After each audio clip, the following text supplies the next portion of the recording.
आज मैं थोड़ा सा पॉजिटिव व्यू ले रहा हूँ। आज मैं एक अप्रोच ये ले रहा हूँ कि उम्मीद रहेगी, क्योंकि हर कोई शॉर्ट है, सबका मूड ख़राब है, कोई बाय नहीं करना चाहता। शायद मार्केट एक पॉजिटिव सरप्राइज देने के मूड में हो, और वो मैं डेटा के ऊपर डिपेंड कर रहा हूँ उसको। कहीं ना कहीं एक नियर टर्म में एक बेस फॉर्मेशन का एक साइन है। देखिए, अब ज़रूरी नहीं कि वो कन्वर्ट हो एक्चुअली उसमें। कल निफ्टी और बैंक निफ्टी दोनों ने हायर हाई और हायर लो बनाया है। इंपॉर्टेंट है ये, मैं आपको डेटा के साथ दिखा देता हूँ। निफ्टी का कल का पिक्चर परसों की पिक्चर के मुकाबले, बैंक निफ्टी की कल की पिक्चर परसों के मुकाबले। निफ्टी का परसों का हाई था 25,813, कल का हाई था 25,899, ऑलमोस्ट 25,900 ही हो गया था। परसों का पैनिक लो था 25,473, जो हमने बात भी की थी कि 25,500 बहुत इंपॉर्टेंट लेवल है। और उसके मुकाबले कल का लो उससे काफ़ी बेहतर रहा। हालांकि कल 2 बजे लग रहा था कि हम उस लेवल की तरफ जा रहे हैं, लेकिन 25,603 से हम एकदम से घूमे, चाहे एक्सपायरी की वजह से घूमे। 150 पॉइंट की हमने इंटरडे में रिकवरी दिखाई और उसके बाद ऊपर बंद हुए। बैंक निफ्टी भी ले आइए, पैरेलल रख दीजिए दोनों के हाई लो। और बैंक निफ्टी में आपको याद होगा, परसों हमने एक व्यू लिया था कि 58,800 से 59,000 का जो जोन है, यहाँ से अगर बाउंस बैक आ गया तो बड़ा पॉजिटिव होगा। 58,864 से हमने बाउंस बैक किया था, उस दिन का हाई था 59,541। कल बैंक निफ्टी ने एक सिग्निफिकेंटली हायर हाई बनाया, और एक्चुअली परसों के हाई के हम ऊपर बंद हुए हैं बैंक निफ्टी पर। ये बहुत इंपॉर्टेंट है कि हम बंद कहाँ हुए हैं बैंक निफ्टी पर।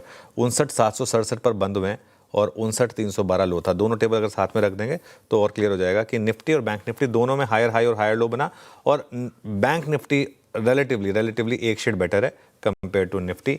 ये चीज़ क्लियर हो गई।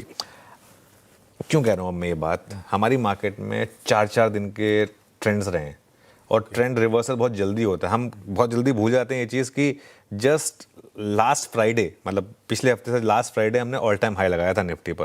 वो तो पिछला हफ्ता इतना बेकार हो गया कि हमें लग रहा है कि हम बेयर मार्केट में। तो इसके लिए ट्रेंड रिवर्सल बहुत जल्दी हो रहा है मार्केट में, और ये एक उम्मीद रहेगी कि एक और ट्रेंड रिवर्सल की शुरुआत हुई है। इवेंचुअली सब कुछ डेटा बेस्ड है, और अगर कल का लो टूट गया तो वो नेगेट होगा। कल एफआईएस की सेलिंग भी कम हुई है। अगर आप देखें इंटेंसिटी जो एफआईएस की 3,500 करोड़ की सेल नंबर थे, ट्रेड सेटअप में डिस्कस करेंगे, वो काफ़ी कम हुई है। इवन कैश में सेलिंग कम हुई है, इंडेक्स फ्यूचर में भी सेलिंग कम हुई है। हालांकि शॉर्ट पोजीशन अभी भी बने हैं, लेकिन उस इंटेंसिटी के साथ नहीं जहां पहले बन रहे थे। और आज फिर एक हल्का सा गैप डाउन हो रहा है, तो इन दैट केस आपके पास एक रिस्क रिवॉर्ड, अल्टीमेटली मैं जैसे कहता हूँ ना, मैं डेटा और रिस्क रिवॉर्ड की बात करता हूँ। डेटा और रिस्क रिवॉर्ड के हिसाब से कल के लो के थोड़ा नीचे अगर आप एक स्टॉप लॉस रखकर एक लॉन्ग ट्रेड ट्राई करें, तो वहां रिस्क रिवॉर्ड आपके फेवर में है। कल का लो टूट गया तो बाहर उससे, और फिर हो सकता है कि शॉर्ट ट्रेड भी ट्रिगर हो जाए। और अगर अभी तो नहीं लग रहा आपको, अगर किसी कारण से कल का हाई क्रॉस हो जाए तो ये बहुत बड़ा पॉजिटिव होगा। हालांकि अभी आपको लग रहा होगा कि नहीं, कल का हाई तो बहुत दूर है, लेकिन you never know in market. लेकिन जैसा मैंने कहा, ट्रेड जो भी लें एकदम स्ट्रिक्ट और टाइट स्टॉप लॉस के साथ ही लें। और बहुत दिनों के बाद एक सेंस बन रही है कि शायद फाइनली एक ट्रेड ओपन हुई है मार्केट में। वाह, इस बढ़िया पॉजिटिव नोट पे हुई है सुबह की शुरुआत।